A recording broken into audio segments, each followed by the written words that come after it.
മണിപ്പൂരിലെ വംശീയ കലാപാന്തരീക്ഷത്തിന് ശമനമുണ്ടാകുമെന്ന എല്ലാ പ്രതീക്ഷകളും അസ്ഥാനത്താണെന്ന സൂചനകളാണ് ദിനംപ്രതി അവിടെ നിന്നും വരുന്നത്. കഴിഞ്ഞ ദിവസം സംസ്ഥാന തലസ്ഥാനത്തും ഇതര പ്രദേശങ്ങളിലും വ്യാപക അക്രമ സംഭവങ്ങൾ അരങ്ങേറി.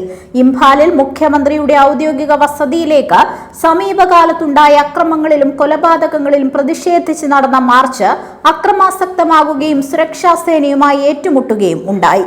ഏപ്രിൽ മാസത്തിൽ ഇതിനകം 2 കുട്ടികളും ഒരു BSF ജവാനുമടക്കം 8 പേർ കൊല്ലപ്പെട്ടതായാണ് വാർത്തകൾ സൂചിപ്പിക്കുന്നത്. ഈ മാസം 7-ന് ഒരു ബോംബ് സ്ഫോടനത്തിൽ പ്രായപൂർത്തിയാവാത്ത 2 കുട്ടികൾ കൊല്ലപ്പെട്ടു. അത് വ്യാപകമായ പ്രതിഷേധങ്ങൾ ക്ഷണിച്ചു വരുത്തി. പ്രതിഷേധങ്ങൾക്കിടെ CRPFുമായി ഉണ്ടായ സംഘർഷത്തിൽ നിരായുധരായ 3 സാധാരണ പൗരന്മാർ കൊല്ലപ്പെട്ടു. 10-ന് അക്രമികൾ ഒരു BSF ജവാനെ കൊല ചെയ്തു. 18-ന് നാഗ ഭൂരിപക്ഷ മേഖലയിൽ ദേശീയപാത 202-ൽ അക്രമികൾ പതിയിരുന്ന് നടത്തിയ ആക്രമണത്തിൽ 2 താങ്ഖുൽ നാഗ വംശജർ കൊല്ലപ്പെട്ടു. ഇതെല്ലാം സൂചിപ്പിക്കുന്നത് രാഷ്ട്രപതി ഭരണം അവസാനിപ്പിച്ച് വംശീയ കലാപത്തിന് നേതൃത്വം നൽകിയ N ബിരേൻ സിംഗിന് പകരം പൊതുവിൽ മിതവാദി എന്ന് കരുതപ്പെടുന്ന യുംനാം ഖേംചന്ദ് സിംഗിനെ തൽസ്ഥാനത്ത് പ്രതിഷ്ഠിച്ചതുകൊണ്ടും വംശീയ വിദ്വേഷത്തിനും കലാപാന്തരീക്ഷത്തിനും ശമനമുണ്ടാക്കാൻ കഴിഞ്ഞിട്ടില്ലെന്നാണ്. മാത്രമല്ല, ഖേംചന്ദ് സിംഗിന് കലാപത്തിൽ ഏർപ്പെട്ടിട്ടുള്ള വിവിധ വംശീയ വിഭാഗങ്ങളെ ചർച്ചകളിലേക്ക് കൊണ്ടുവരുന്നതിനോ കലാപകാരികളെ അടിച്ചമർത്തി നിയമത്തിനു മുൻപിൽ കൊണ്ടുവരുന്നതിനോ കഴിഞ്ഞിട്ടില്ലെന്നാണ് വ്യക്തമാകുന്നത്. 2023-ൽ ആരംഭിച്ച വംശീയ കലാപത്തിൽ ഇതിനകം 260-ലധികം പേർ കൊല്ലപ്പെടുകയും 60,000-ലധികം പേർ അഭയാർത്ഥികളാക്കപ്പെട്ടതുമായാണ് ഔദ്യോഗിക കണക്ക്. നൂറുകണക്കിന് വീടുകളും ആരാധനാലയങ്ങളും അഗ്നിക്കിരയാക്കപ്പെടുകയോ തകർക്കപ്പെടുകയോ ചെയ്തിട്ടുണ്ട്. പോലീസിന്റെയും സുരക്ഷാ സേനകളുടെയും ആയുധപ്പുരകൾ കൊള്ളയടിക്കപ്പെട്ടു. ആയുധങ്ങളും വെടിക്കോപ്പുകളും തിരികെ നൽകാനുള്ള സർക്കാരിന്റെ ആഹ്വാനം പരാജയപ്പെട്ടു. അവ തിരിച്ചുപിടിക്കാനുള്ള സുരക്ഷാ സേനകളുടെ ശ്രമം എവിടെയും എത്തിയില്ല. അവ തിരിച്ചുപിടിക്കാതെ അക്രമങ്ങൾ അവസാനിപ്പിക്കുക അസാധ്യമാണെന്നിരിക്കെ അതിനുള്ള നിശ്ചയദാർഢ്യമോ കരുത്തോ ജനപിന്തുണയോ നിലവിൽ സർക്കാരിനില്ലെന്നതാണ് വസ്തുത. വിവിധങ്ങളായ സുരക്ഷാ സേനാ വിഭാഗങ്ങളും സംസ്ഥാന പോലീസും തമ്മിൽ യാതൊരു ഏകോപനവുമില്ലാതെയാണ് പ്രവർത്തിക്കുന്നത്. ജനാദേശമില്ലാത്ത കേന്ദ്ര സർക്കാരിന്റെ ഔദാര്യത്തിലും കൗശലത്തിലും അധികാരത്തിലേറിയ ഖേംചന്ദ് സർക്കാരിന് അതിന് കഴിയില്ലെന്ന് ഇതിനകം തെളിയിക്കപ്പെട്ടു കഴിഞ്ഞു. അത്തരത്തിലൊരു സർക്കാരിന് സംസ്ഥാനത്തെ പരസ്പരം കൊല്ലും കൊലയുമായി കലാപത്തിലേർപ്പെട്ടിരിക്കുന്ന വംശീയ ജനവിഭാഗങ്ങൾക്കിടയിൽ ആശയവിനിമയം പോലും സാധ്യമല്ലെന്നതാണ് വസ്തുത.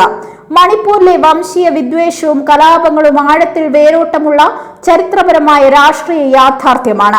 അത് പരിഹരിക്കുന്നതിനും ആശയവിനിമയത്തിനും സമവായ ശ്രമങ്ങൾക്കും പകരം സമൂഹത്തിലെ ഭിന്നതകളെയും വൈരുദ്ധ്യങ്ങളെയും താൽക്കാലിക രാഷ്ട്രീയ നേട്ടങ്ങൾക്ക് വേണ്ടി ദുരുപയോഗം ചെയ്യാൻ ബിരേൻ സിംഗിനെ കയറൂരിവിട്ട മോഡി ഭരണകൂടവും അതിന് മുഖ്യ കാർമ്മികത്വം വഹിച്ച ആഭ്യന്തരമന്ത്രി അമിത്ഷായുമാണ് മണിപ്പൂരിലെ ഇന്നത്തെ ദുരവസ്ഥയുടെ മുഖ്യ ഉത്തരവാദികൾ.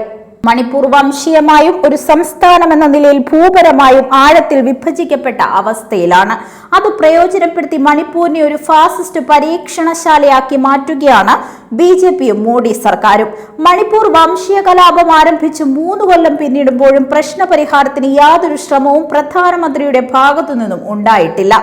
വടക്കുകിഴക്കൻ സംസ്ഥാനങ്ങളെക്കുറിച്ചുള്ള പതിവ് വാചക കസർത്തുകൾക്കുമപ്പുറം മണിപ്പൂരിനെ പറ്റി വാ തുറക്കാൻ പോലും വിസമ്മതിക്കുകയാണ് മോഡി. മണിപ്പൂരിനെ കുറിച്ച് മോഡി വാ തുറന്ന ഒരേയൊരു അവസരത്തിലാവട്ടെ അവിടെ സ്ത്രീകൾ നഗ്നരാക്കപ്പെട്ട് തെരുവുകളിൽ പ്രദർശിപ്പിക്കപ്പെട്ടപ്പോഴും അവർ കൂട്ടബലാത്സംഗത്തിന് ഇരകളാക്കപ്പെട്ട് കൊല ചെയ്യപ്പെട്ടപ്പോഴും രാജ്യത്ത് കോൺഗ്രസ് ഭരണത്തിലും അത്തരം സംഭവങ്ങൾ ഉണ്ടായിട്ടുണ്ടെന്ന് വ്യാഖ്യാനിച്ച് അതിനെ സാമാന്യവൽക്കരിക്കാനും നിസ്സാരവൽക്കരിക്കാനുമുള്ള ശ്രമമാണ് നടത്തിയത്. ഇപ്പോൾ സ്ത്രീ ന്റെയും സ്ത്രീ ശാക്തീകരണത്തിന്റെയും പേരിൽ പശ്ചിമ ബംഗാൾ, തമിഴ്നാട് നിയമസഭാ തിരഞ്ഞെടുപ്പുകളിൽ പ്രചാരണത്തിൽ ഏർപ്പെടുമ്പോഴും വരാൻ പോകുന്ന തിരഞ്ഞെടുപ്പുകളിൽ സ്ത്രീ വോട്ടർമാരെ മറയാക്കി അധികാരത്തിൽ കണ്ണു നട്ടിരിക്കുമ്പോഴും മണിപ്പൂരിനെ പറ്റിയും അവിടുത്തെ സ്ത്രീകൾ നേരിടുന്ന അതിക്രമങ്ങളെയും ദുരിത ജീവിതത്തെയും പറ്റിയും സംസാരിക്കാൻ മോഡി വിസമ്മതിക്കുന്നു. തിരഞ്ഞെടുപ്പ് വിജയങ്ങൾക്കും അധികാരത്തിൽ എങ്ങനെയും തുടരുക എന്നതിനുമപ്പുറം യാതൊന്നും തന്റെ അജണ്ടയിൽ ഇല്ലെന്നാണ് മണിപ്പൂരിലെ ദുരവസ്ഥയോടുള്ള മോഡിയുടെ സമീപനം വ്യക്തമാക്കുന്നത്. മണിപ്പൂർ ജനതയെ വംശീയാടിസ്ഥാനത്തിൽ വിഭജിക്കുകയും അസ്ഥിരീകരിക്കുകയും തകർക്കുകയും ചെയ്ത് എങ്ങനെ അവിടെ അധികാരത്തിൽ തുടരാൻ കഴിഞ്ഞുവോ സമാന മാതൃക രാജ്യത്താകെ നടപ്പാക്കാനുള്ള ശ്രമമാണ് മോഡിയും BJPയും നടത്തുന്നത്. മണിപ്പൂർ മോഡിയുടെ ഫാസിസ്റ്റ് ഭരണത്തിന്റെ പരീക്ഷണശാലയാണെന്നത് രാജ്യം തിരിച്ചറിയാൻ വൈകിക്കൂടാ.